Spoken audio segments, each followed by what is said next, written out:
Hello, welcome to Khabarovsk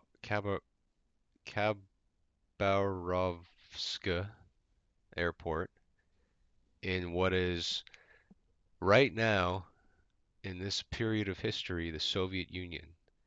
We're going to operate a historical route, Aeroflot, flight 3917, service to Yuz Yuzhno-Sakhalinsk Airport.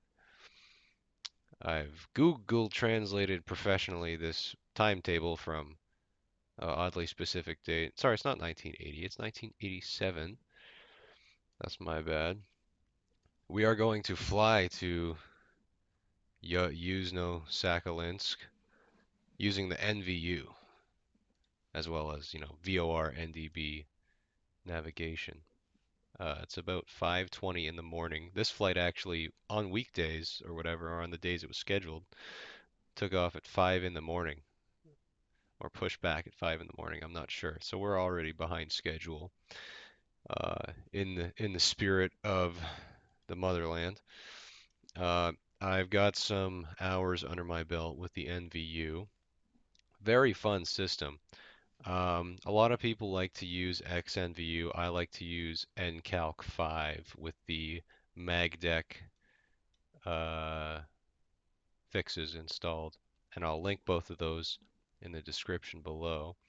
Basically, these aircraft were usually operated by like 4 or 5 people. I think 4 would be your minimum. You'd have a captain, first officer, flight engineer, and navigator. Um, I'm pretty accustomed to flying 3 crew airliners, as you may have seen with my 727 video. The role the navigator plays was very crucial before GPS and GNSS navigation. He had to create a navlog with each en route fix and leg, the correct track, the correct kilometers, and the correct magnetic deviation or fork. And I'll get into that later. NCalc 5 and XNVU, either one you choose, I prefer NCalc 5, gives you this navlog that the navigator would normally do with calculations. So I am playing the role of the navigator, but only to a certain degree. I'm going to input the information into the NVU and let it fly it. I'll show you here the navlog I've made using NCalc 5 for our flight to Vab Yuzhno-Sakhalinsk here. We're taking off from Khabarovsk, going to Nebus, Mogus, and Kinam. Now we are flying airways for this route. I'll show you on SkyVector here. And if you may notice, there's more than 3 en route fixes we're going to be flying. The NVU can only program 2 legs at a time. So if I were to program, so if I went waypoint by waypoint as it's been dispatched, I would be programming Khabarovsk to Nebus, our first en route fix, and then to Agapo, that would be leg 2, 18 miles. Um, so in between Nebus and Agapo, I'd have to program the next leg, Agapo to Mogus. Otherwise, after Agapo, it would just fly a duplicate of the Khabarovsk to Nebus leg. And then I'd have to recalculate my present position direct to a fix. And that can only really be done with a VOR DME station, which we don't really have. And that was kind of the reason the NVU came to prominence and got used in commercial aviation in the Soviet Union was because this massive landmass has dozens and dozens of dead zones in between VORs. I mean, if you're flying from one airport to the other, you're bound to have dead zones between VOR stations. So the NVU, with the assistance of the onboard Doppler radar system that feeds ground speed, drift, altitude information to the NVU, is designed to keep an accurate nav track in between the dead zones of those stations. And we are dealing with that today. We do have Khabarovsk, but I believe for our arrival airport, Yuzhno Sak or whatever, Sakhalinsk, it is a DME station or a TACAN, I think. Something of that nature. I don't think we're actually going to get a nav track to it if we were to tune it into our airplane. So it's very crucial that we have each leg programmed well ahead of time. You always want to stay on top of it. So for that purpose, in my nav log, I've only generated the waypoints where there is a turn or a change in track. And for that, it's only three. We have Nebus, Mogus, Keenum, and then the legs to and from the airports where we'll be flying conventional terminal procedures using, uh, but actually NDBs for both airports. It's kind of an NDB departure. That's the fork I was talking about. We'll get into that later in the flight. But basically, all you need to know for programming the NVU is, well, at the start of the flight, your track and your distance. And this is in kilometers. This is not in miles. This is all in kilometers. Um, so that's kind of cool. I've got the aircraft preloaded with passengers and fuel. So we're going to fire it up real quick, program the NVU, brief for the departure, brief for the takeoff, and then we're going to do a power back because better pushback still doesn't work with the airplane.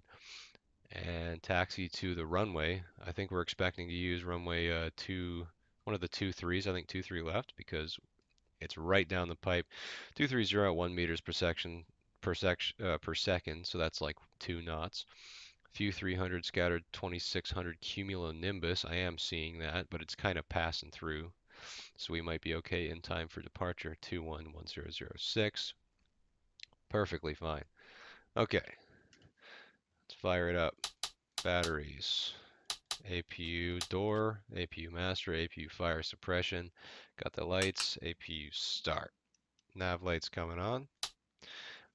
Real quick, I'm going to get rid of that TransAS because I don't like to see that. That's better. We're not even going to be using the KLN 90, um, but it looks at least a little bit more period correct. Another thing is that in the latest version 1.3 of this, I think they're calling it the Community Edition Tu-154 now, we do have pressurization simulation, but they do have an onboard calculator for it. So this is the information we're going to put into our pressurization. Once we get to that, I'm going to do my flows here on the engineers panel after I get APU generator bus, and then we'll bring it on. So that looks good. Open up APU bleed. Rectifiers. We can do not ice detection, this is fire suppression, I believe. Flight recorder.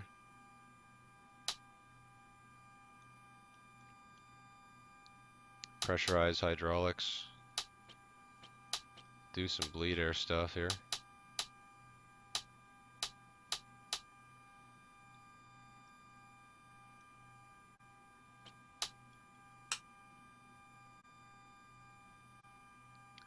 I'm still getting to grips with the air panel on the 154. I know this is your engine bleeds and APU air thing and master airflow control, and this is your outflow valve ejection, which is, we're actually going to turn that on once we set up our pressurization panel.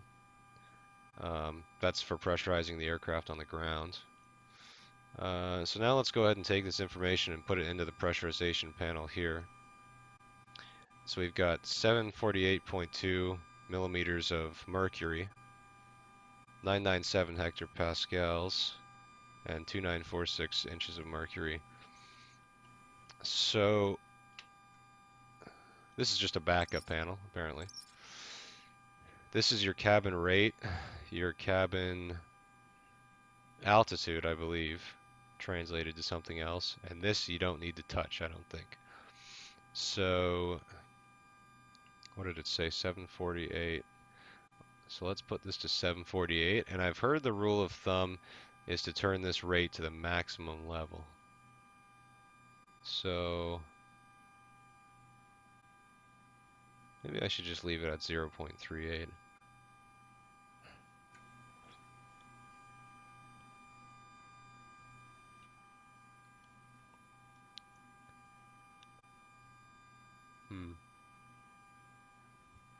You know what? I have a feeling we should just leave it as such here.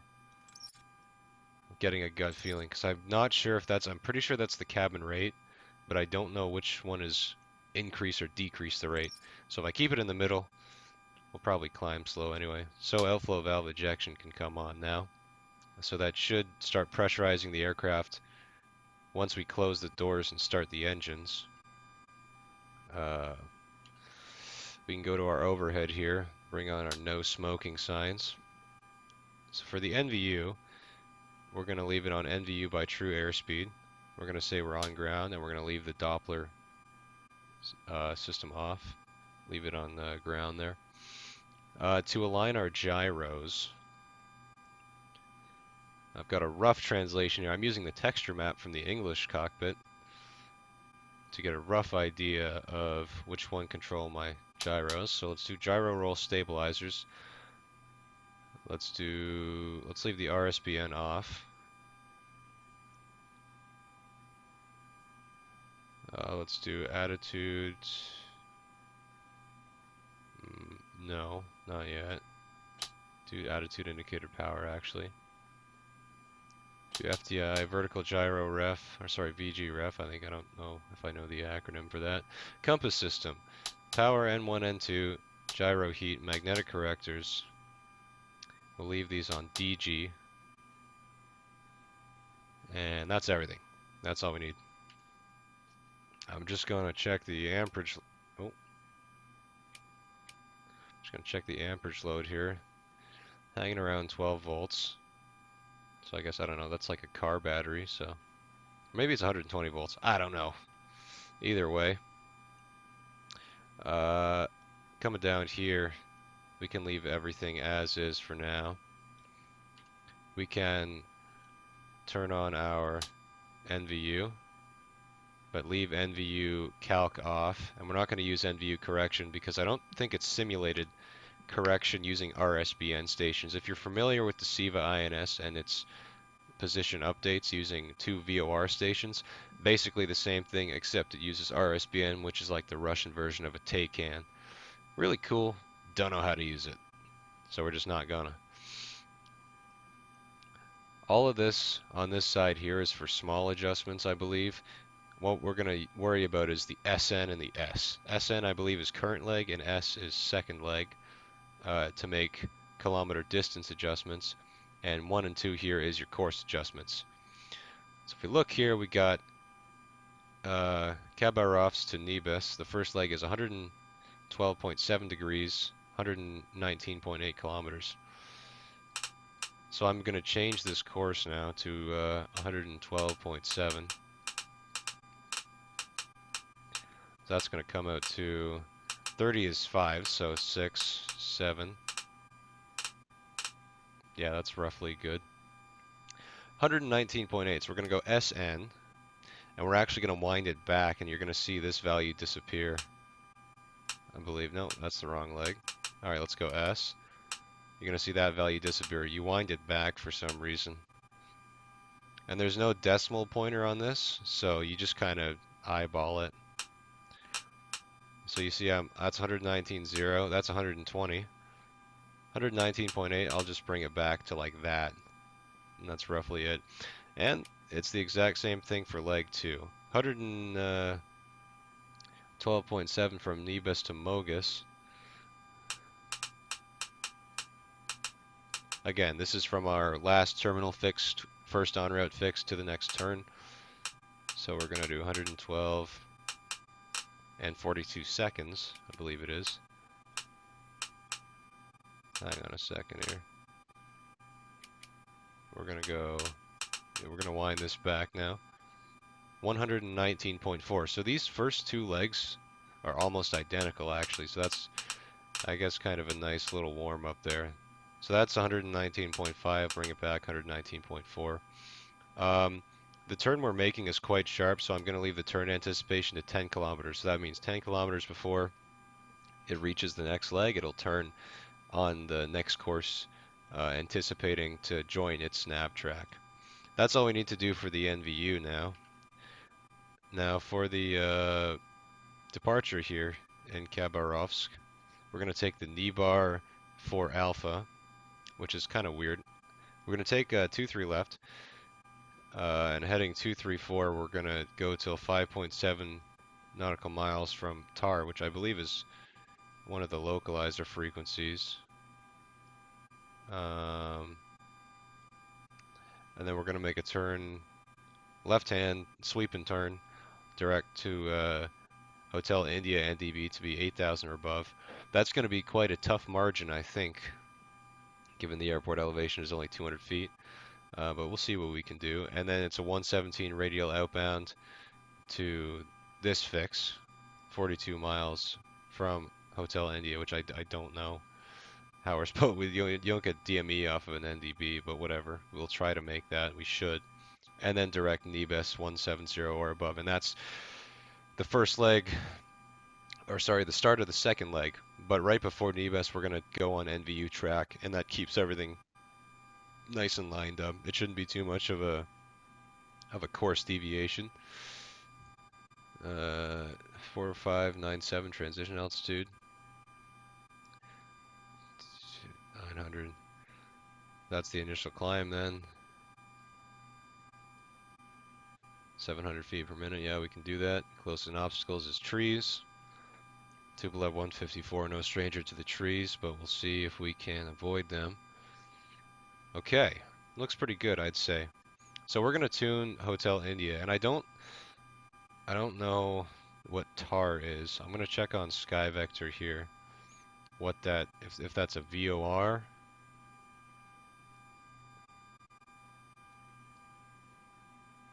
If not, I'm just gonna use the Khabarovsk VOR. Yeah, because I don't know what that is. So I'm just going to tune the Khabarovsk VOR and use the DME from that. So let's go 469. We're going to leave the ADF radios off for now.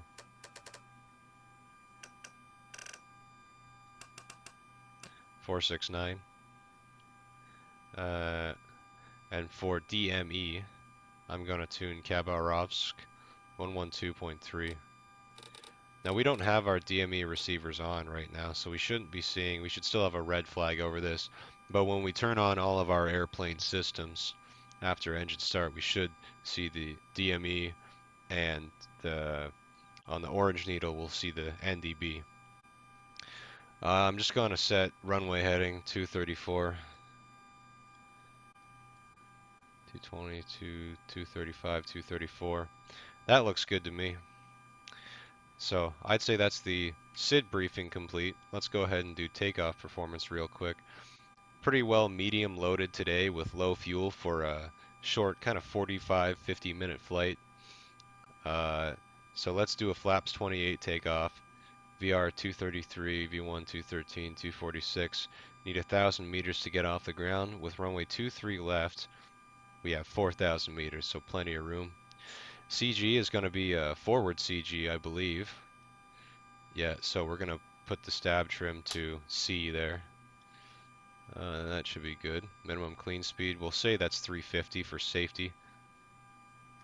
Okay, we got plenty of runway to use. Normal takeoff speeds, a bit light today. We'll just use like 95% thrust, and that should get us off the ground.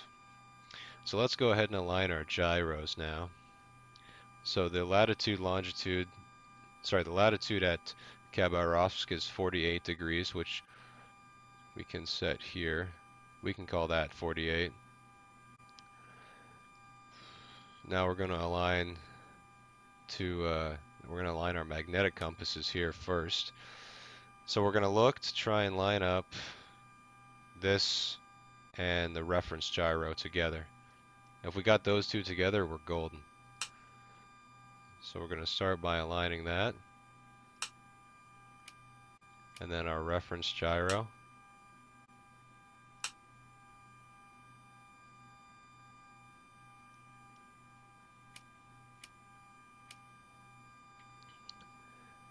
So I'm showing nearly 3.3 on all. This one's kind of slagging around a little bit. Hang on, let me go back up here and go. If you've seen my previous video, you'll know this. We had a bit of issues with this on the first start. Okay, let's go DG. Try that.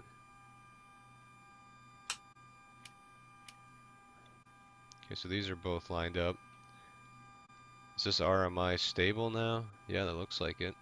3333 3333. Yeah. Looks good. And this is, I believe, the true north. Something of that nature. I can't remember what this third arrow is for. I know that this is our magnetic and our reference gyro, our main and reference gyro, and those are aligned, so I'd say we're perfect. Alright, so that concludes the departure briefing. We can go ahead and get ready for engine start now. So I'm going to go ahead and get them to remove the ladders, close the doors, and remove the gear blocks. We have the parking brake set. Leave that on takeoff landing data for now. By the way, we're going up to flight level 350 today. Forgot to mention that.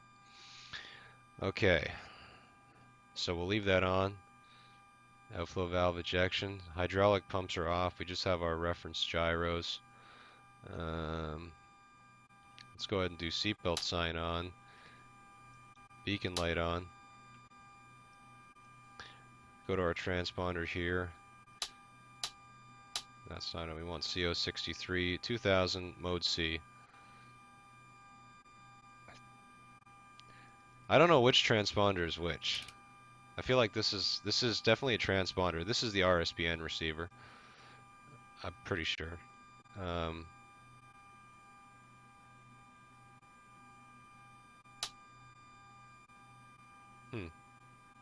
We'll leave that off for now. We'll just use this. This looks more like a transponder to me. But technically they both do in a similar way. Okay. Beacon light is on. Doors are shut. Parking brake is set. Flight recorder's on. I think we're good to start our engines up now. We got APU bleed pressure. So let's go ahead and turn on fire suppression, fuel systems, fuel pumps, EGT monitors, and engine vibration monitors. Okay. Make sure thrust levers are idle. Let's go ahead and see if it wants to start the engines today. We're going to start with let's just do 1, 2, 3.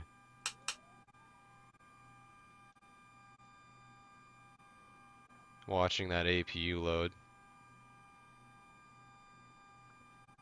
Okay, I've got N1 rising.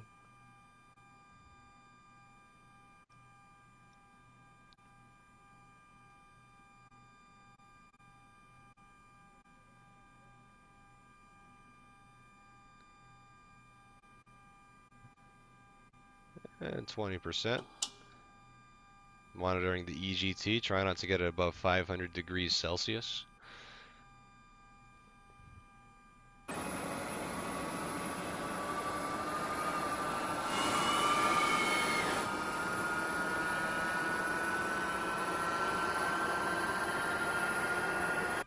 Got that sunrise out there, that's pretty cool. Okay, I'd say we're stable on 1. Almost. We can go ahead and start number 2. And we can start checking the generators.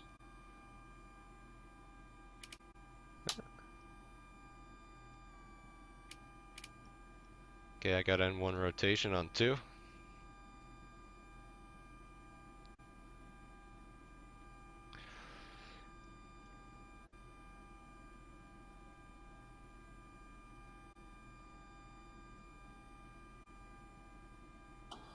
There we go.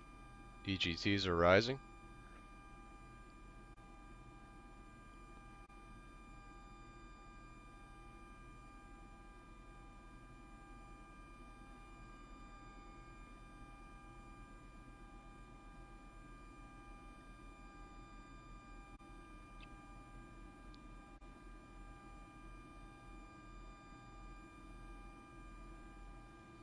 Okay, Looks like number 2 stable. Start number 3 and we'll check number 2 generator. Bueno. Got N1 rotation on 3. EGTs are stable on 2. We never set our fuel totalizers as well. We have 13.6. So let's do something like that. Looks good to me. Alright, fuel's coming in. It's a little late on that.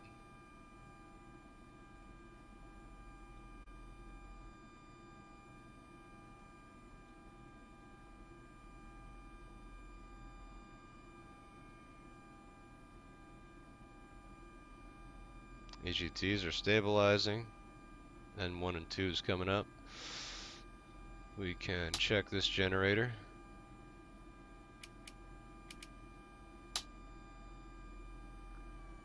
Onto the bus. Okay. We've got all 3 generators onto the bus. What I'm going to do is clear up the start panel. I'm going to close the APU bleed. Bring our engine bleeds in. Bring the APU gen off the bus. Oh, APU is overheating. That's okay. We're going to shut it down anyway. That's good timing. I reckon that was the engine bleeds or something causing that. And we're going to wait. I'm going to hit these buttons in a little bit there. I feel like you got to bring the airflow in gradually. I always overheat that. Ice detection's coming on. So now that we've got all 3 generator buses in, I'll wait for that to stabilize. We can turn the rest of our systems on. Except for the GPS. We're not going to use that. So we can just go ahead and hit every single switch. Except for the GPS. Because that is sacrilegious. This one here is just a test switch, I believe. Autopilot flight director. IAS power and heat, and then that's just GPS. We can do window heat low, probe heat on. Leave the Doppler off. ADF radios are coming on. We're doing this offline, by the way. We're not on VATSIM. You can hear all those avionics like whirring up. It's pretty cool.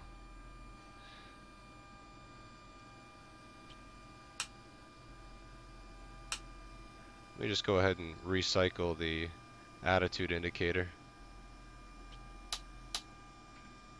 There we go. Sometimes you'll get a flag there. That means it's not aligned properly. Let me try recycling APFD as well.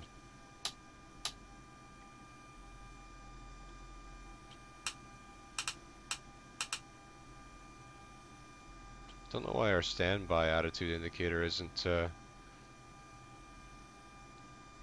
aligning. I think it's coming in slowly. Alright, never mind. Roll and pitch channels on, and nav prepare and something else coming on. So what I'm looking for here is I want to see DME, which I do have. That's Khabarovsk VOR. And I'll leave that on VOR too. See how I can change this around, and if it's on VOR it'll just kind of spin whatever, but APK it's kind of a straight line. We're getting signal from the NDB, so that's perfect. Our instruments are working for departure. I'm going to set QNH 1006. That's local QNH. Going to set flaps. I believe this is 28 degrees. Going to monitor it there. We've got our horizontal stabilizer set. I'm going to leave the gear off for now because the gear up command on my honeycomb only turns it one way. So I didn't realize I had the gear off one time. And seatbelts are on. I want to do a takeoff config test here. We still got something. Probably the outflow valve ejector. We'll just wait a little bit for that. Yeah, Everything looks good. Main thing I'm concerned about is our attitude indicators not aligning. So I'm just going to let it be. Okay. Just going to double check one more thing here.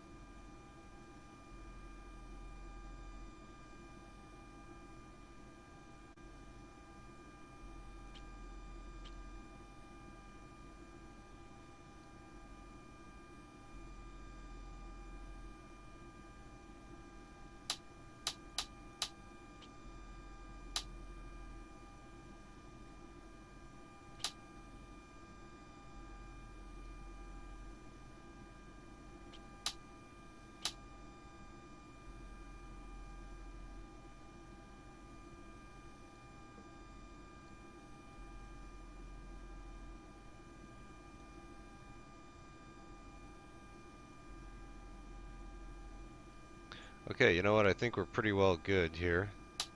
Turn our APU system off there. Nothing else I think we need, so we're going to go ahead and power back now, which is fun. Oh yeah, flight control boosters. I bet you that's it. I can't tell you, I've forgotten those the most, I think, out of anything in this airplane. It's the flight control boosters. Since it's getting to be kind of daytime here, I'm just going to turn the rest of our lights off there. Okay, so I'm going to go reverse thrust. Full reverse. It's going to be kind of loud.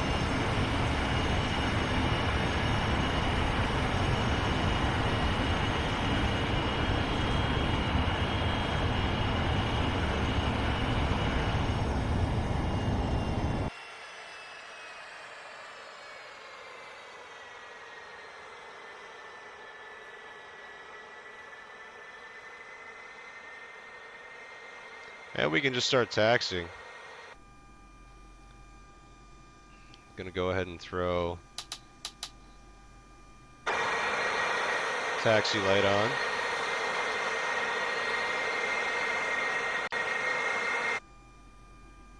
Give it a little bit more power here. I don't think I set my heading bug up quite right. It's 234. So 23 left is going to be the other side of the runway there. So what we're going to do is we're just going to take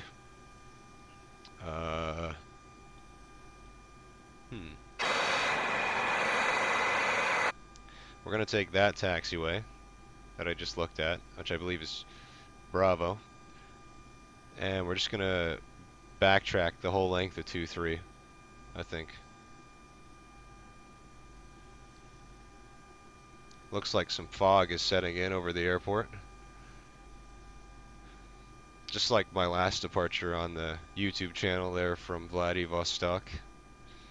That was a really foggy day. My most recent approach I shot in this aircraft, I broke out of the ceiling at about 600, 500 feet. It was an ILS, but I used the procedure called to fly overhead the airport and then track outbound from an NDB. Doing that whole procedure was sketchy because all you've got is this little RMI. I think we're about to hit a massive bump here.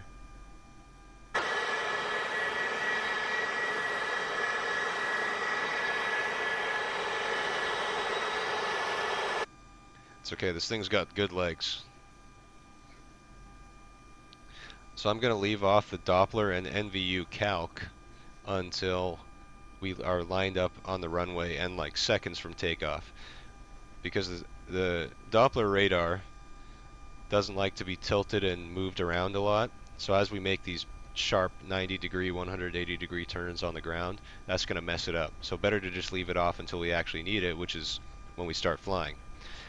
NVU calc, as soon as we turn on calc, that's when it actually builds the physical legs that the aircraft is going to follow. So to have it as accurate as possible, you just turn it on like right before you start flying. It's just kind of a simple peace of mind thing. If you have these on and you're moving around on the ground, the NVU and the Doppler are just going to get a little bit confused because they're meant to work up in the air. They're not really too accustomed to the ground.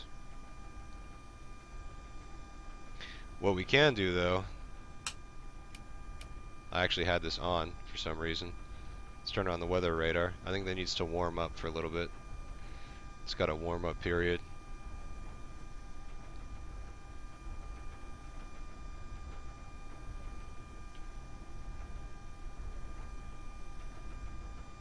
So once again, to go over the departure, we're going to track runway heading until 7 DME and then turn sharp left direct to the Hotel India NDB, which is 469, which we have, and it's displayed. And then getting close to it, which is going to be like when the DME starts getting a little funky on this, that's when I'll start making that turn to fly the 117 radial outbound, I think. And I'm just going to do real quick miles to kilometers, because all these DMEs on the Jeppesen chart is unfortunately in miles and our DME is in kilometers.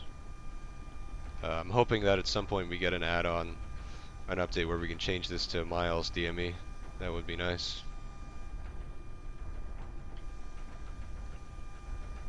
So that's 11 kilometers, we'll say 12 kilometers. So at 12 DME in kilometers, we're going to make that sharp left-hand turn.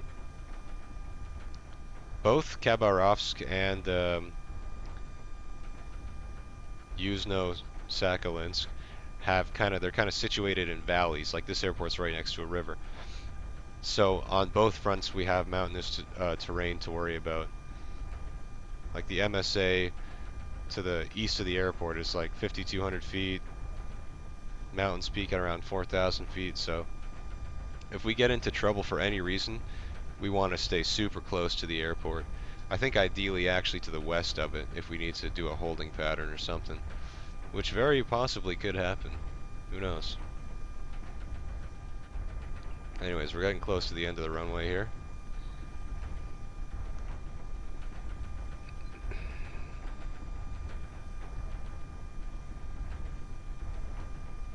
I'm going to go ahead and do landing lights on.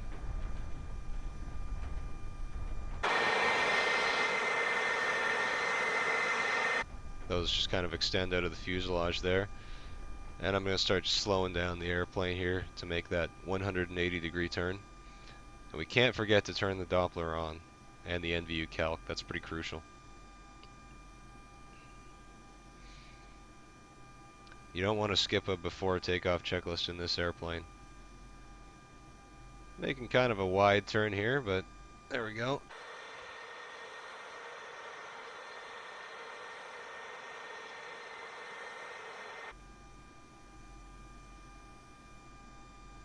Okay. I'm pretty satisfied with that. Wheel steering's coming off. Doppler's coming on. NVU calc is coming on. You can see it's going to populate this value here. This is our distance to our next leg from our current position. So that's going to be about 220, I think. 230. I just want to watch and see. Yeah, 239. Okay, here we go.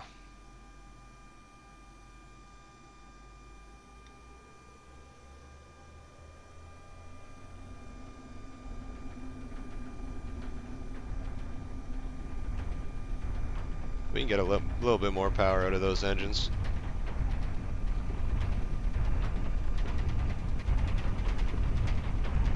Airspeed's alive.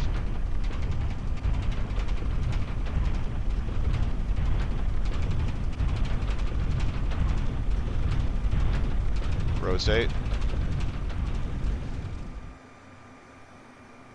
Positive rate. Bring the gear up. Just verify we do have gear up. Look at those trees, man. Okay, I'm watching. We got a good climb rate going here. Let's keep her coming now. Remember, I'm looking for 12 kilometers before I start making that turn. We can climb a little bit faster than that. I'm going to get a little bit more power out of the engines.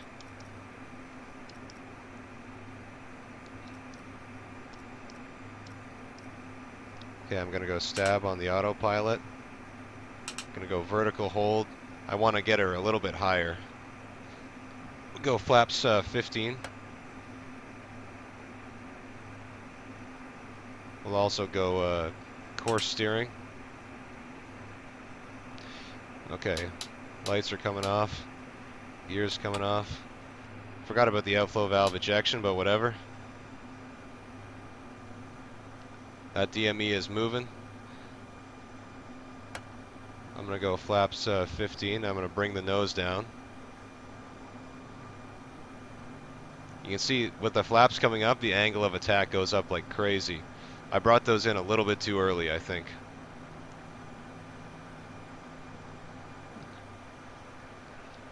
I'll wait till about 420 kilometers per hour and then I'll go IAS.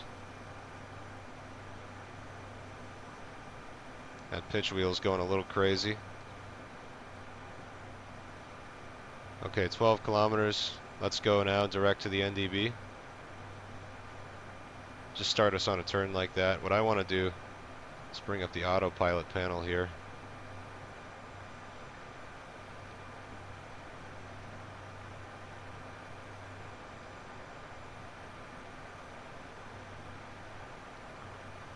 I think we're climbing a little bit too much. I want to gain a little bit more airspeed.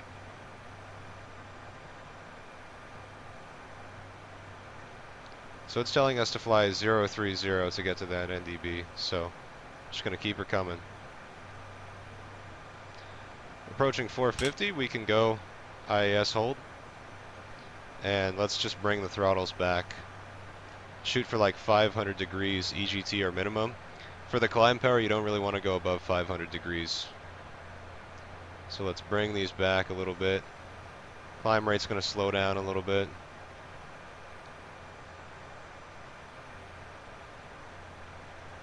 Going to keep that turn coming now.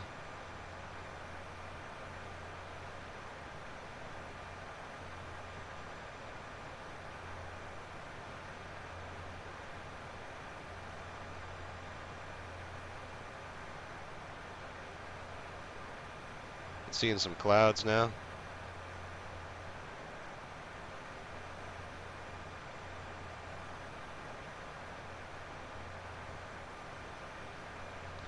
Okay, that needle's starting to shallow out a little bit. It's not turning as fast. So I'm going to just say track 355 degrees to the NDB or so. Coming through 8,000 feet. Well past transition level, so we can go 1013. Just make sure our NVU is still displaying correctly. That looks all good. Alright, let's actually keep the turn going now. Let's try 320 degrees.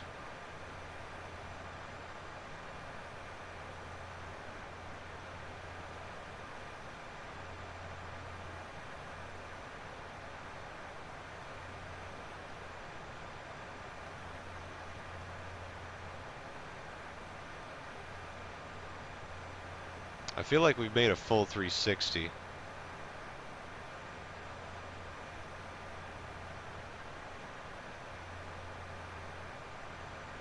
You see how that's spinning like that?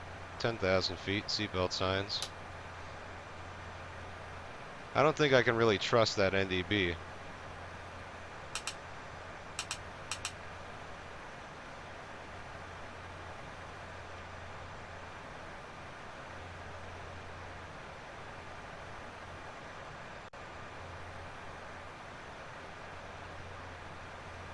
Yeah, I don't know, that doesn't seem right. I don't like how it's spinning like that. Let me get a reference with the VOR here.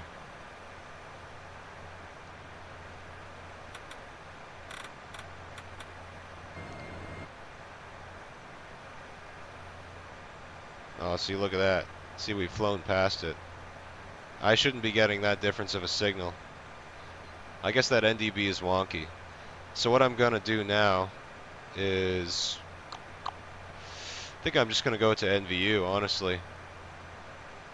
So let's go HBY.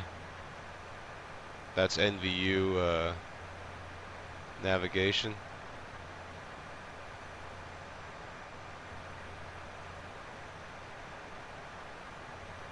And it should be intercepting that track, I think.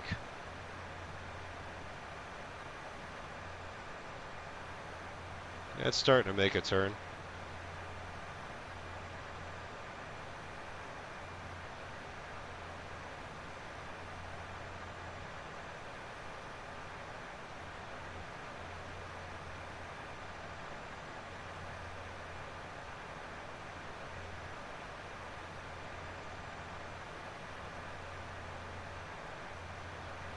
Yeah, I think I relied too much on the signal from that NDB, because that totally messed me up.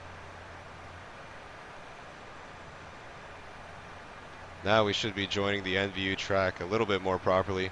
And because we turned on calc at the runway threshold, it knows that the start of the leg 1, is at Khabarovsk Airport.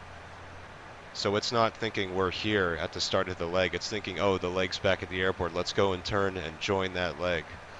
So it should be okay, to the best of my knowledge. And the track lines up as well. It's 117, or sorry, 112, and this is showing about 112. That's the sun directly in my face. That actually is useful.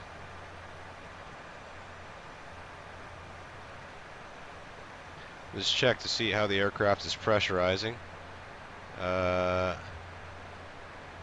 That's our current climb rate, and that's supposed to be our cabin climb rate, and that's not climbing.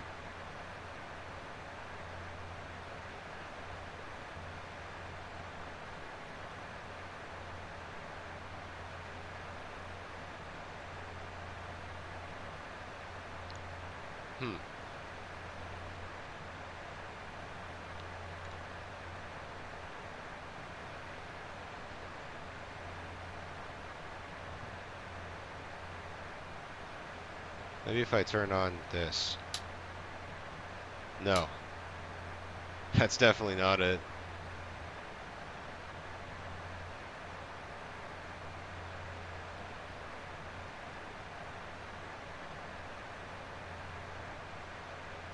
It's climbing, just like not really enough.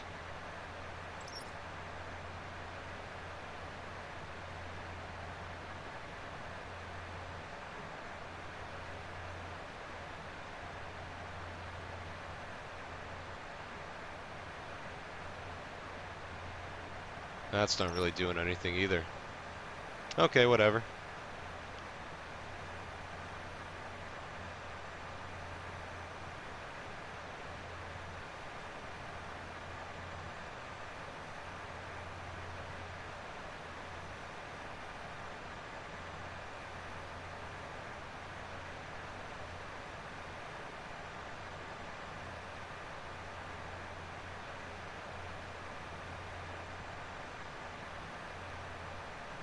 We should be intercepting this like momentarily.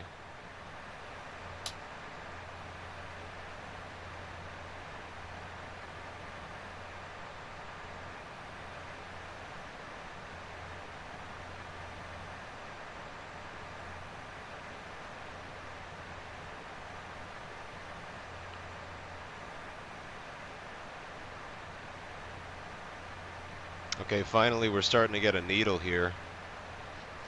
So I believe CO63 is the RSBN receiver, and I believe I had that off. So our nav accuracy may be slightly compromised. And when I say compromised, I mean look. So that's cool, but it's whatever. What we can do is I'm going to cheat a little bit. I'm going to sort of edit the leg and get a course using the GPS. I'll show you what I mean here to fix our nav accuracy. We are cheating, but trust me on this. GPS on. What I want to do is direct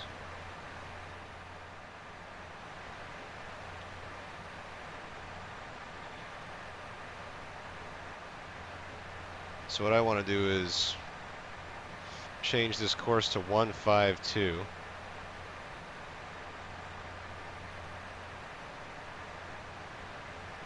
I'm going to edit the leg as it is.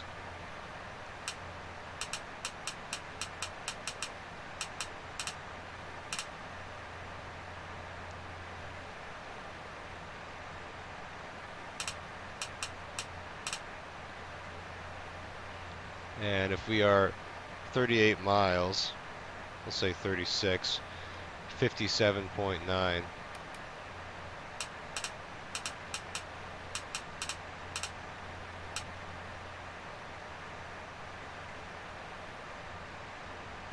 So 36, 57.9.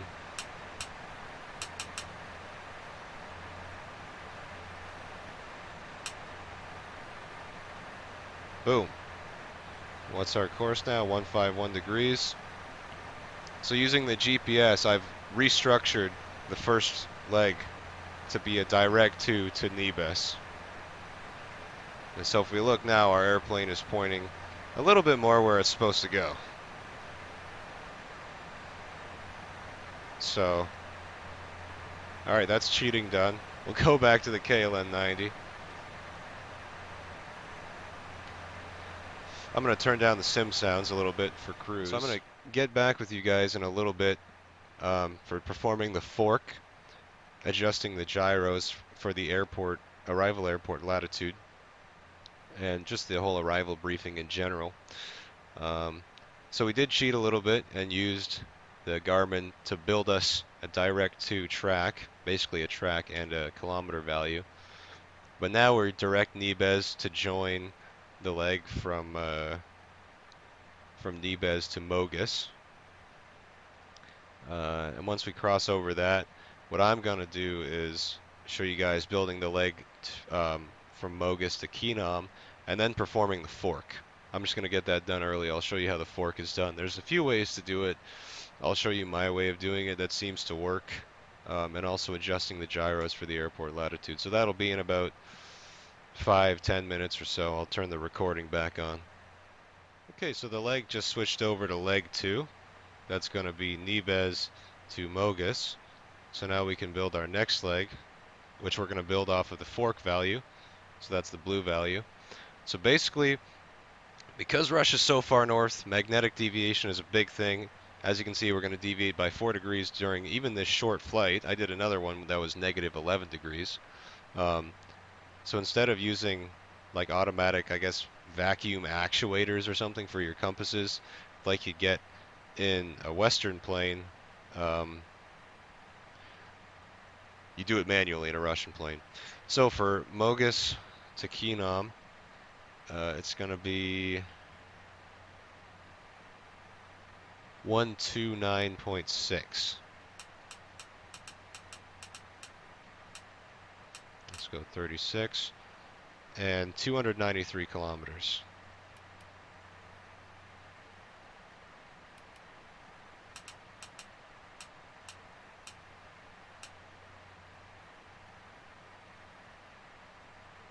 I believe that's it. I don't know if I'm changing something wrong here. So this is the value we want to change.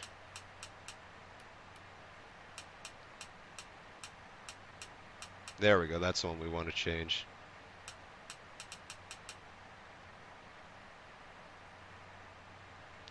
So we'll scroll this all the way up to 293.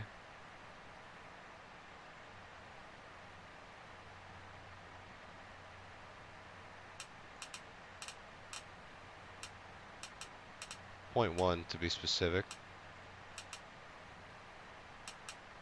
That should be good. 392 miles away from that next leg. It's not miles, sorry, kilometers. 100 kilometers away from Mogus. So yeah, let's do the fork now. So we know we need to adjust by 4 degrees to the right. So that means on this track now, 112.7, or this NVU track, we need to change to 116.7. So we need to adjust this value by 4 degrees up. So that's going to be 1, 2, 3, 4. So we need to make it go to that first notch there. And to do that is a little bit tricky. What we're going to do is go nav prepare off. Now it's holding wings level.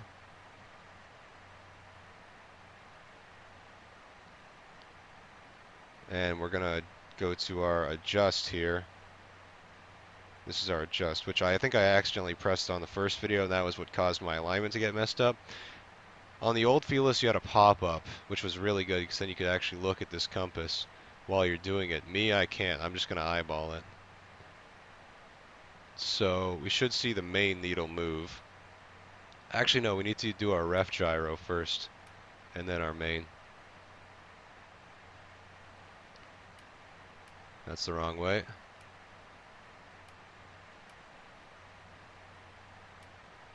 Let's look at that. That's getting to the first dot. Just about, almost. Okay, I'm happy with that. We'll do the other one.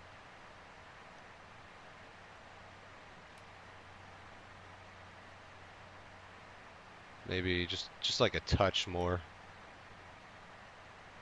Alright, that's cool. We can adjust our course now to 116.7. That's the fork value for the Mogus leg.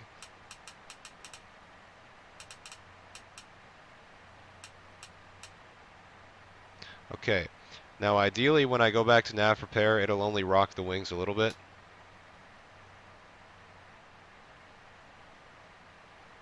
Slight little course correction. That's perfect. I'm told that's a telltale sign that you did your fork properly. You shouldn't get too much of a deviation. And it looks like we didn't. So to me, that's perfect.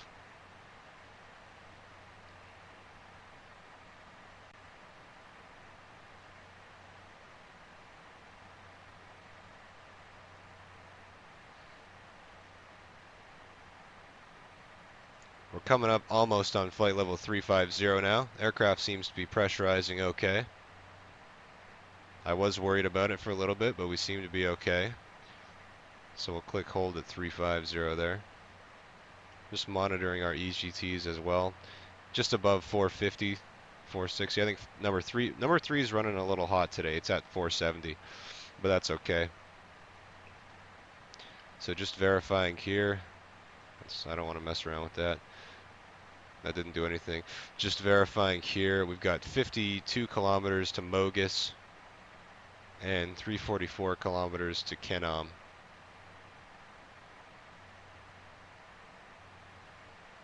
And we just blew through 350, so let's just bring that pitch wheel down.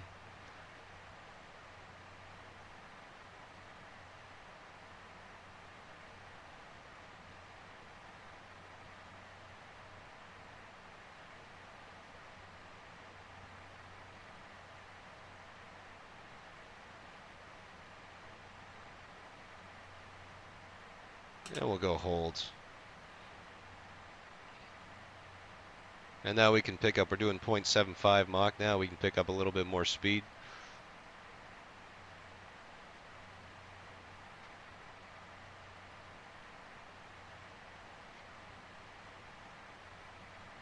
I want to see if I'm getting DME now from the Yuzhno-Sakhalinsk Takan or whatever.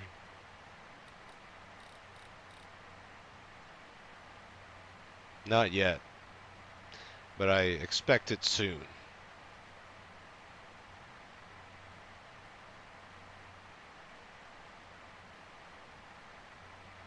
So that's the fork done.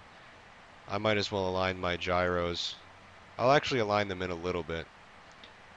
I still got quite a while to go. Probably when I get DME from that station, I'll start aligning them to the latitude that is. The fork has already been done. So I'll talk with you guys in a little bit. Because this flight, I forgot, is literally 38 minutes airtime predicted, we're going to align the gyros to the latitude at Yuzhno-Sakhalinsk right now. I just programmed the leg from Kenom to the airport, which we're not going to use. We're going to fly terminal procedure just in case. So the latitude for this field is 46 degrees. So I'm going to say there is good. And we'll go magnetic main. Just adjust that slightly. Okay, that should be good. I think this might do something as well. No, never mind. You know, I'm not even going to worry about that. We are getting DME now, 295 kilometers from, I'm just going to say the airport, man. I don't know. Dude, we hit like Mach 0.86 when I had it set on climb power. Our EGTs are still well below the limit. This thing is a fast plane. This is why this is one of my favorite airliners ever. This thing can haul. It is super fast. Look at that contrail too.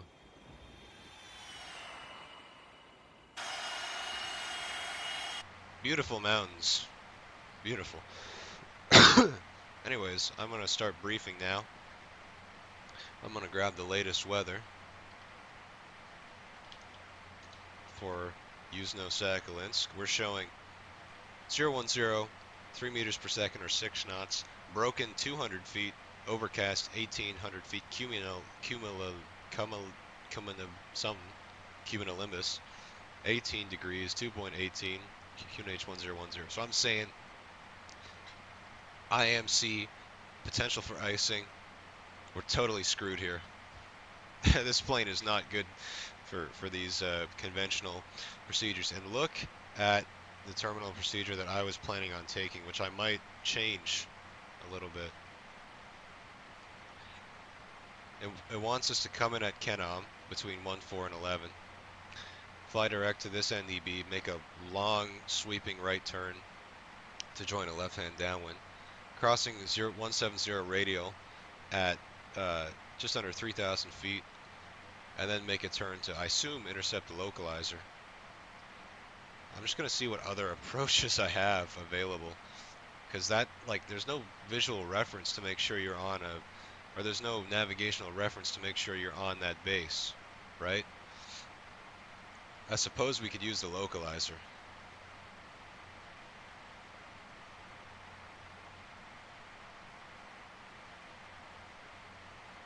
I think we're going to want the 2 alpha here, actually. Okay, so we're going to fly direct to the NDB. Over at the NDB, turn 228 until crossing 031 radial, and then make the base turn for the localizer. Okay, I like this. This is what we're going to brief for. After Kenom, go direct to the NDB. We'll cross Kenom at 12,000, we'll say. Transition level 70. So we'll have 645 on number 2, ADF receiver. We want to cross this without radar control between 9 and 7. We'll say 7. And then immediately after, we're going to turn out to the coast where we can descend to 3,000. So that's going to be a slow descent here-ish, fast descent, but then really fast descent here. Making sure to not let that altitude run away from us. And then we got an ILS here. 200 feet minimums. Non-standard glide path. This is a shallower glide path than usual. But we're going to come in on that 102 heading from the SID. Catch the localizer at 2,000 feet. That lines up pretty well. Crossing that radial 3,000, but then the base turn will descend to 2,000. Catch that localizer and then get it down. Misapproach procedure, climb on runway heading to 700 feet, max 220 knots, and then a left turn to 192 to join that pattern basically up to 4,000 feet. MSA, we got those mountains to the east of the airport really high. Do not want to make a right turn on the go around like I did at Oshkosh. Or actually I made a left turn when I was supposed to make a right. Here I'm supposed to turn left when I'm not supposed to turn right. I'm going to get all my frequencies dialed in now and charge the brake accumulator. I'm also going to turn the door and regulator heat on in preparation for landing. That's so because the doors freeze in flight, so you don't want to have that. So we'll have 012 and 109.5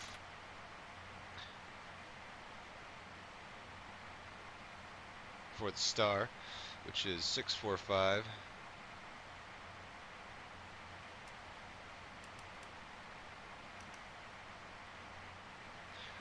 So what I want here is VOR1 and APK2.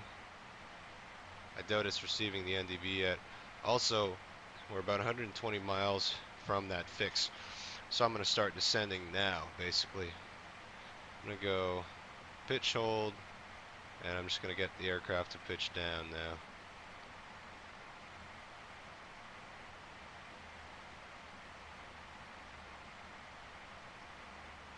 I'm going to ask for a little bit more pitch. Change that based on the power setting. I think we're a little bit late on the descent, but it's whatever.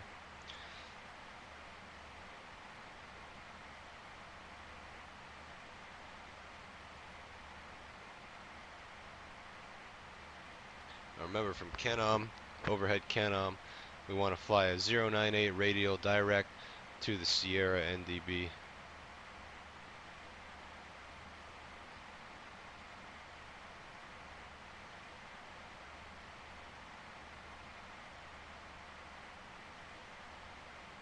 Also have DME on this.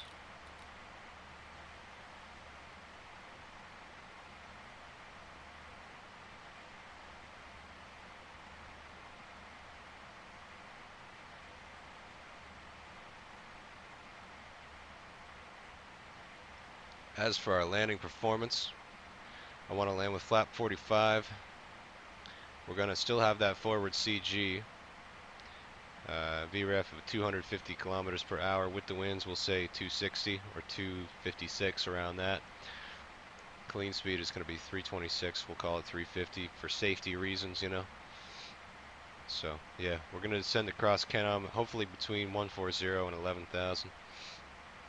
We have got we got 89 kilometers to go till Kenom, and 143 kilometers to the airport, which doesn't really match up this. Here, let me get DME on the airport up back again, because I changed that frequency. I want to get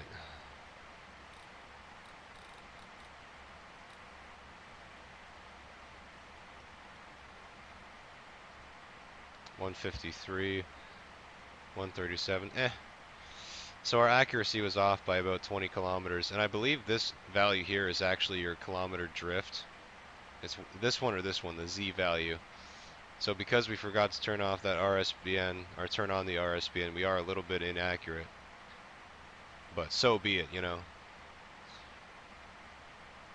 I think we ball either way. We're just going to get the airplane down, get it nice and situated. We got to descend quite a bit faster here, I think.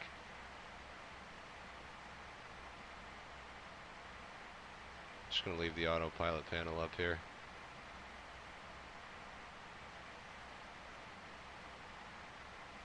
Bring these thrust levers down. It's a little bit too steep of a descent, but it's whatever. We'll bring some speed brake out as well.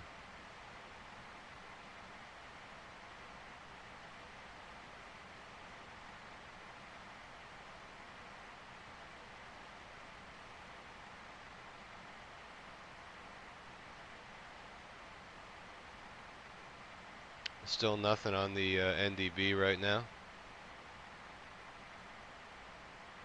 I'm really wondering if we're going to pick it up. We had that issue earlier in Khabarovsk where the NDB was being a little bit wonky.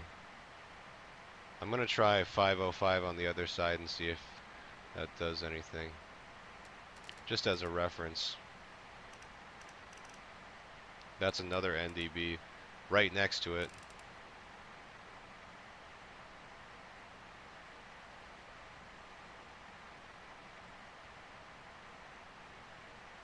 No, nothing. Both of these are still searching for a signal. Obviously the orange one, because that's tuned to the localizer, but yeah, everything else, I don't know.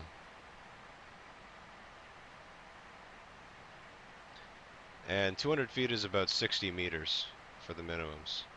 So I'll just put this to 60.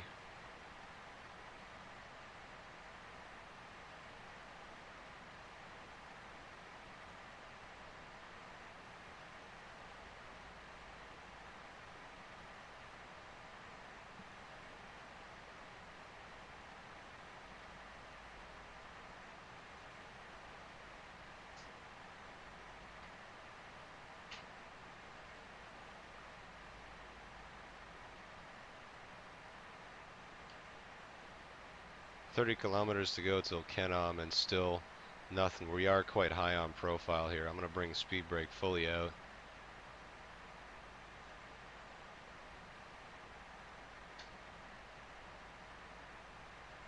I think I'm better off losing more speed than I am altitude here, because once we approach that 10,000 feet barrier, this never really started working, I don't think.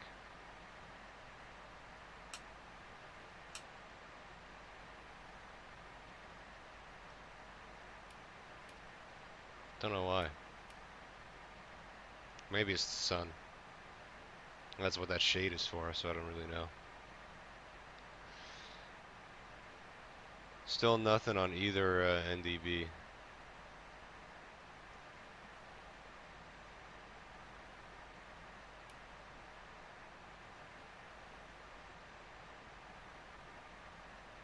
Not doing nothing for me. Just trying these random settings here.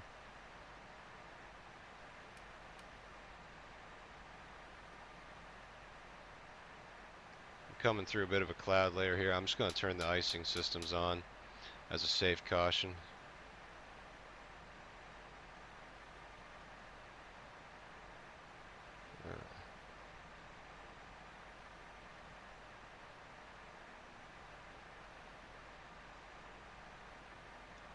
Clouds are a little bit weird looking, very reminiscent of P3D. We're about to cross over Kenom here, and I still got nothing on either guy for the NDB. So now we're just going direct to the airport via the NVU. I'm just going to keep doing that until we get some kind of signal. We can clear ourselves down to a minimum of 7,000 feet. I'm going to shallow the descent now quite a bit so we can regain, lose some speed.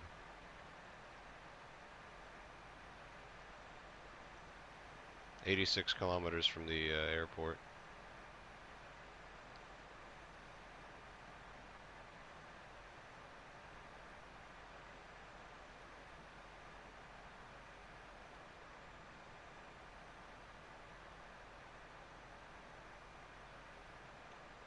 I still got nothing on either NDBs.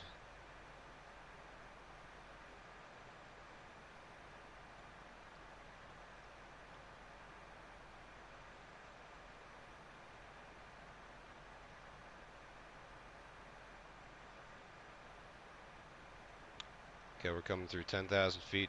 Just barely making that speed restriction there. We can go ahead and bring the lights out and the seatbelt signs on. These clouds are looking really weird. I don't know what to think of them. I think that's the hydraulic actuator for the lights. You can kind of hear it there. Oh no, that's the wind on the airframe. Okay, if I use the X-plane map here, 645 kilohertz. That's what I got set.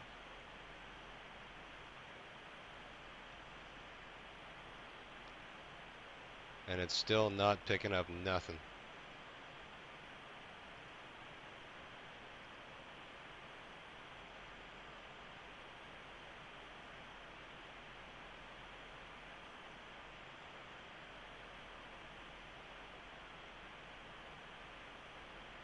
Alright, I reckon what we do is we tune the VOR, since apparently there is a VOR, 114.9.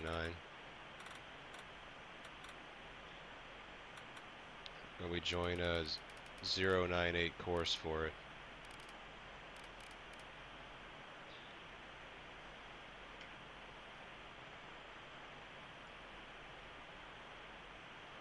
So let's go VOR track. Try and join that radial now. And we'll just fly the exact same procedure using the VOR because I'm still getting nothing off of that NDB. Wow, we're at 3,000 feet. Okay.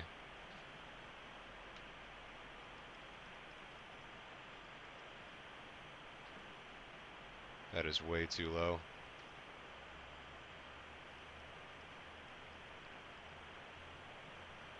So I'm going to go back up to 7,000 feet and I'm going to set standard QNH 1010. Alright, so let's intercept that radial and climb back up to the altitude we're supposed to be at. You see how that works, man? I get distracted by not being able to pick up that NDB. Oh! Did we just pick it up? No, we didn't. And then I lose my my altitude.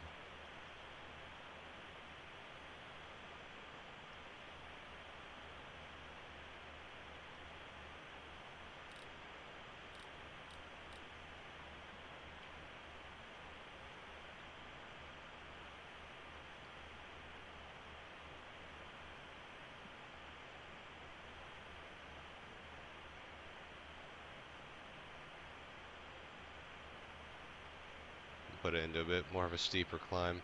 I'll try and cross over at the field at 200 kilometers or 400 kilometers per hour.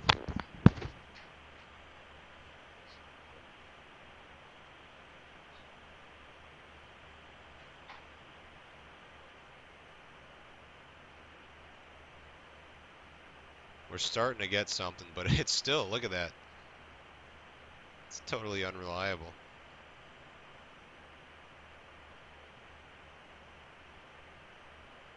Alright, we're turning to join that radial now. So it's not going to be exactly where the NDB is, but I think it's still reasonably reliable for our purposes. There's no point looking outside. We're just going to use our instruments here. Alright, 7,000 feet, level off.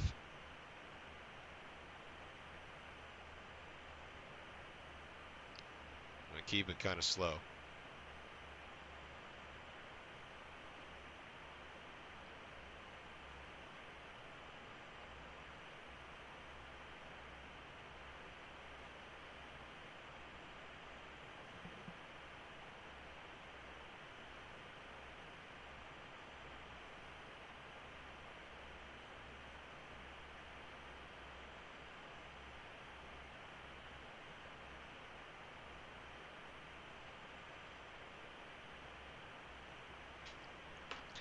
Getting a little fast. Looks like we're finally getting a reliable signal on that NDB when we're merely 25 kilometers from it. I should point out that this star says I'm under the impression we should be receiving a DME or a signal from the NDB overhead Canom, though I think that wasn't correct.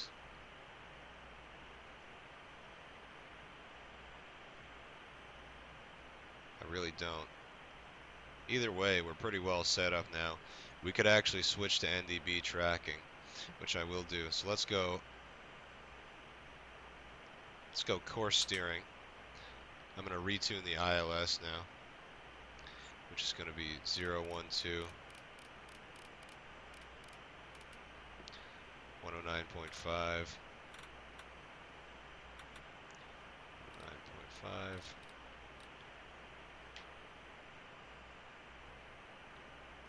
And we need to be tracking course 098, which we're pretty well directly doing. So I'm just going to leave it like so. But you can just see how like dodgy the signal is on that NDB. As the winds rock our aircraft and move our RMI, that arrow is not updating nearly as fast enough So we're only within like 5 to 3 degrees of accuracy here. Like it's a very these are very wide margins for a so-called precision approach we're making, you know? We're hovering around 400 kilometers per hour. That's exactly where I want to be. DME is showing us 10 kilometers from the airport. That's perfect. Once we go overhead that NDB, we're going to turn on heading 228 and descend to 3,000 feet. Bring a little bit more power in.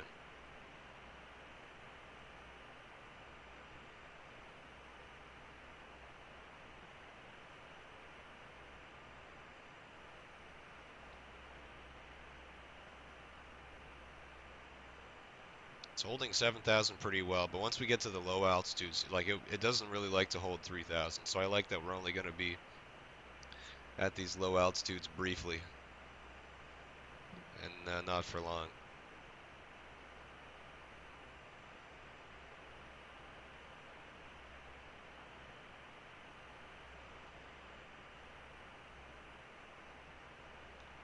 So that NDB is starting to move. Once it crosses, I think the 90-degree point will turn, like where it's just directly straight.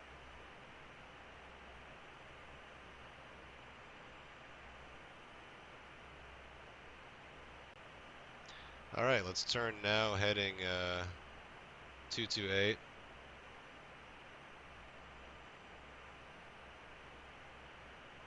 It's going to be about there.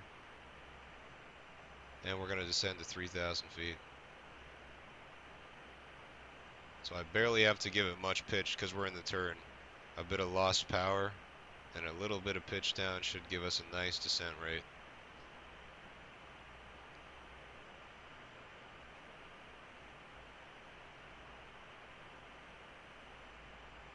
And we're waiting for our base turn to cross on a 031 radial from that. Actually, it's the 505 NDB. All right, I'm going to tune that real quick.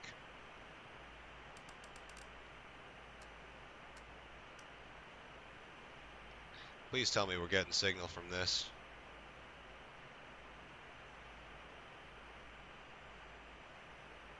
I don't know if we're getting signal from that. Also, we need to descend a bit faster than that. I think we're getting a signal. Again, waiting for it to cross 0331.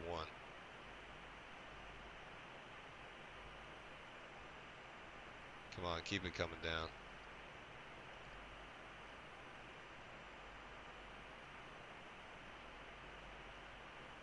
There we go.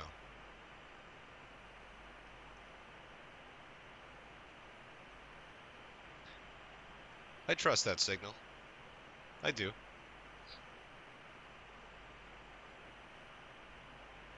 Okay, we need speed. Staying coming down. Descent rate's good. Could go a little bit more because we were kind of mucking about there for a little bit.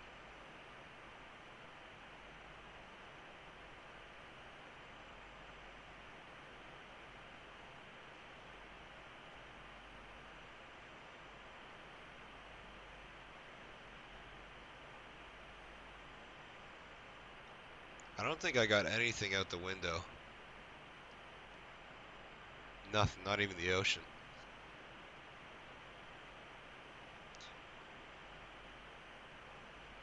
Not 031 just yet. Getting close to 3,000. Speed is still too much.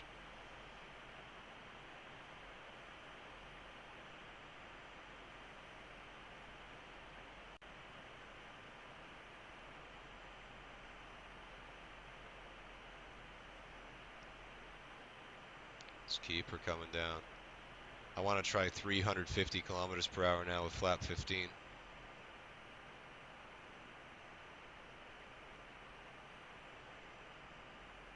1,000 to go. Getting close to the 031.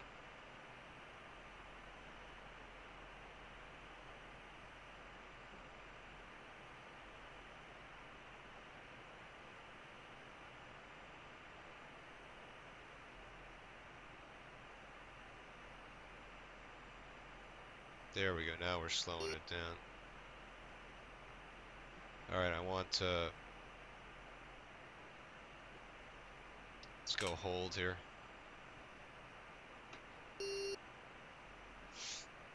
That angle of attack thing is scaring me, so I'm just going to do flap 15. Almost at 031.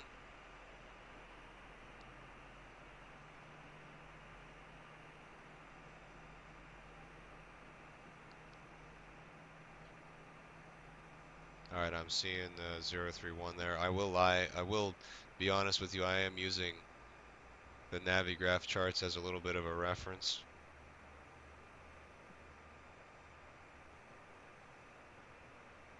That's just holding at 031. You see what I mean about the margins for accuracy? Like, that's just not accurate enough.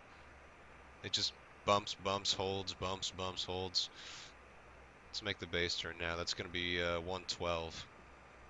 Or sorry, 102. So there's 102.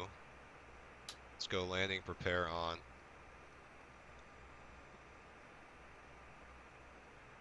012. Alright, and we can... It's technically in hold, but you see what I mean about that descent thing? Like, it's just... It just goes down at low altitudes. It doesn't really hold altitude. So, you know, we can just keep her coming down to 2,000 feet here.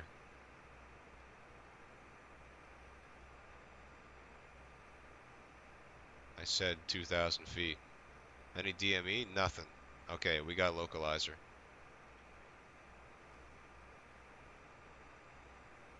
Come on, keep coming down, keep coming down, keep coming down. Approach mode armed.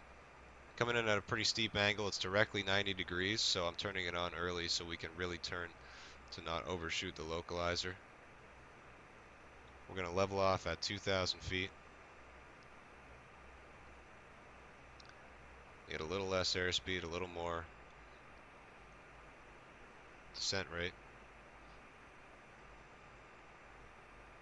Come on, give me a localizer signal.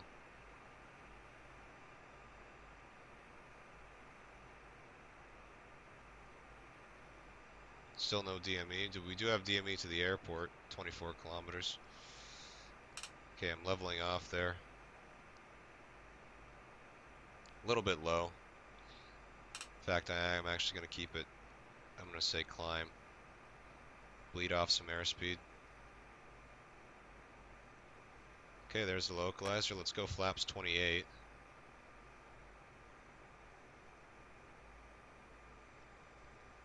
I need a little bit more climb out of you, airplane.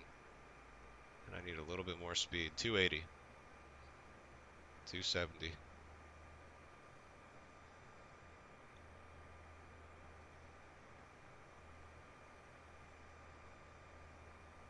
Okay, we're just ever so slightly increasing altitude to try and get back to that platform. I think we're just going to meet the glide slope in the climb. It works. It's whatever. I just don't want to make any too big overcorrections. Need more power. More power.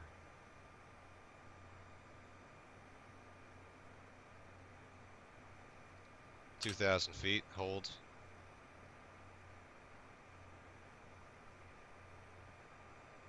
Yeah, it's just not accurate. Look at it. It's just going right through it. We got glide slope.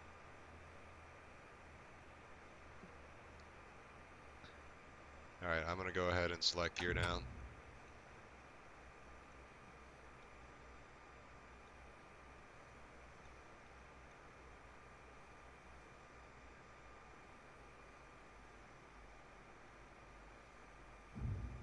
Three green lights. Okay, and flaps 45 degrees.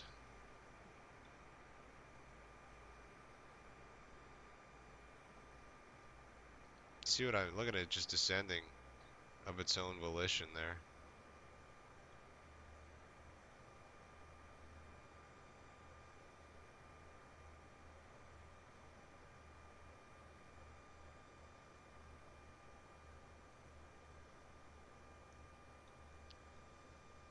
$12 kilometers.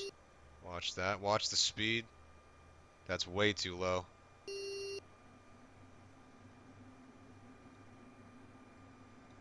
Yeah, it's more than 3 meters per second, I think. All right, approach mode.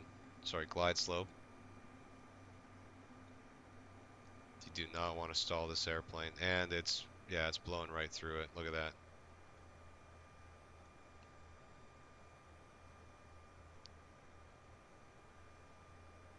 Okay, descend. So now I'm starting to panic.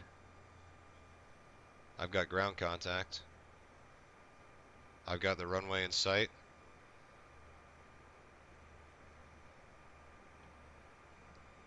Come on, bring the nose up, bring the nose up, bring the nose up, bring the nose up. Way too fast now. I don't know how we got so slow there for a second. That must have been a wicked gust of wind that did that. Totally threw off our glide slope intercept.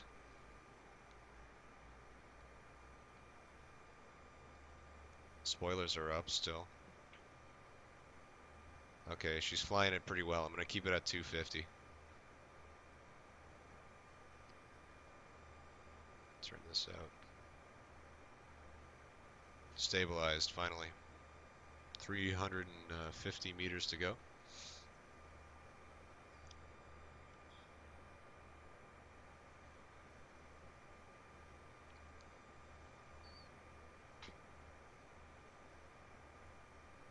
If we're lucky, we can get Delta to the terminal. We'll see. This is a 3,000 meter runway. We'll be a little ballsy with the brakes. We could make it. All right, my aircraft.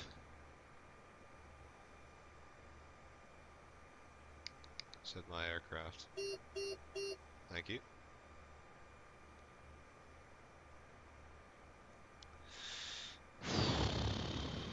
Just fly the airplane. We're pretty far to go, to say the least.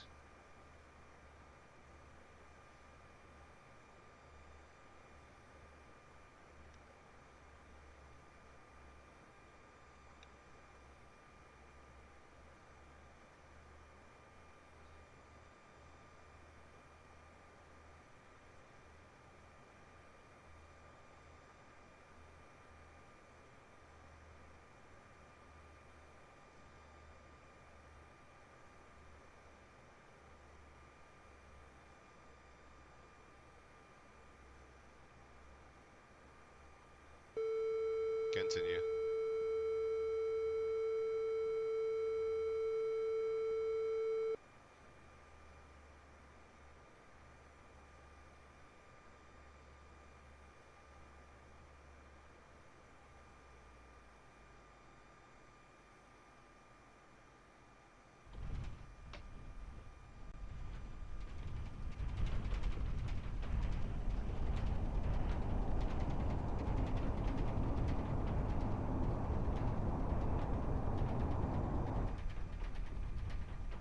Okay, welcome to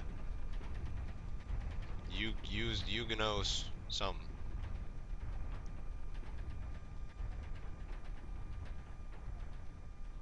Boy, these brakes can't brake worth a damn.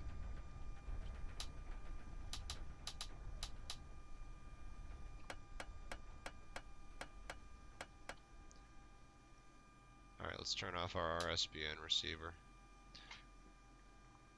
And our Doppler radar. And our weather radar.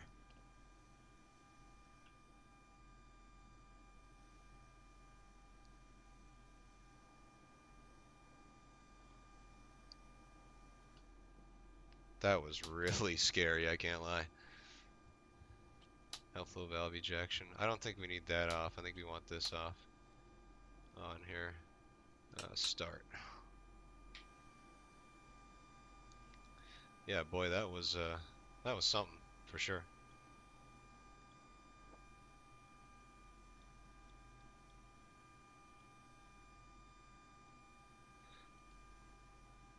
Gonna turn off all of our systems here.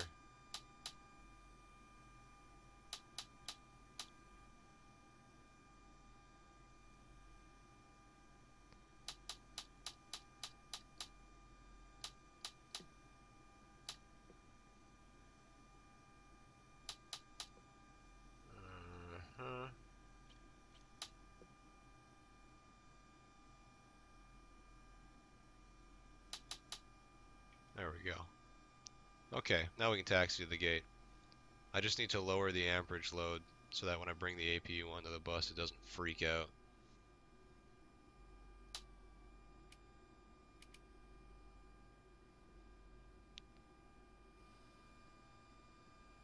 And we'll just take, I don't know, we'll take one of these gates here.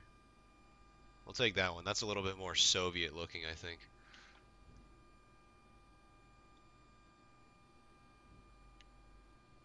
Yeah, we'll take one of the ones over here. Treat ourselves. So if I bring these off, it's doing a thing. Forgot about these.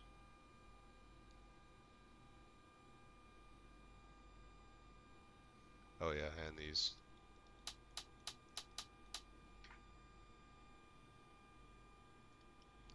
So let's go ahead and take that gate there.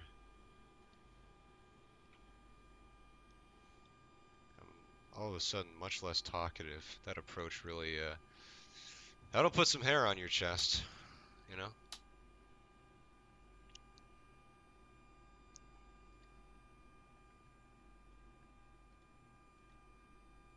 Don't know if this is the right jetway for our airplane, but whatevs.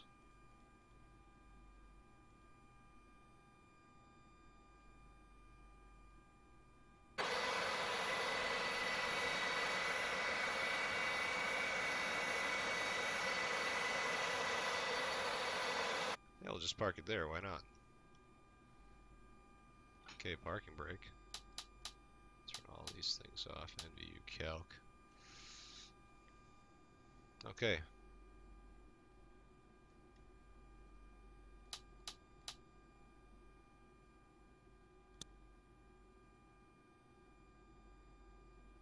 Nope, never mind.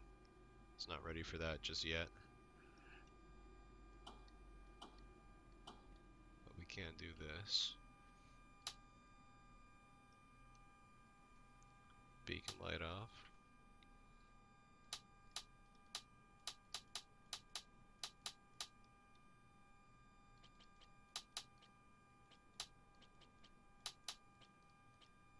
Love these little switch noises that get made. It's so appealing. There we go. There we go. Okay. That all looks good. I wonder if we can actually open the doors. Yeah, we can. Open SAM, dock jetway. No. Ground handling window. Attached. There is a jetway here. You're killing me, man. That was going to be the cherry on... Oh. You're killing me, man. That was going to be the cherry on top. Well, now that we know our doors are open, we can turn our door regulator heat off. That's really annoying. I would have sworn these jetways were going to work.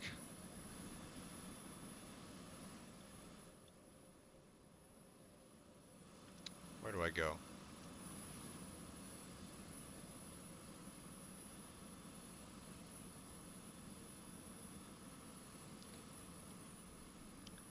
Cool. So that was a flight in the 154 using the NVU with a combined NDB arrival and departure with a little bit of help from a VOR and a GPS at the start and the end of the flight, respectively. That was super stressful as you know, being one guy flying the airplane. It even says in the manual, there's multiple manuals for this airplane, but in the most sort of latest publication for the, like, this release, like the community edition, it talks about the NVU, right? And it's like,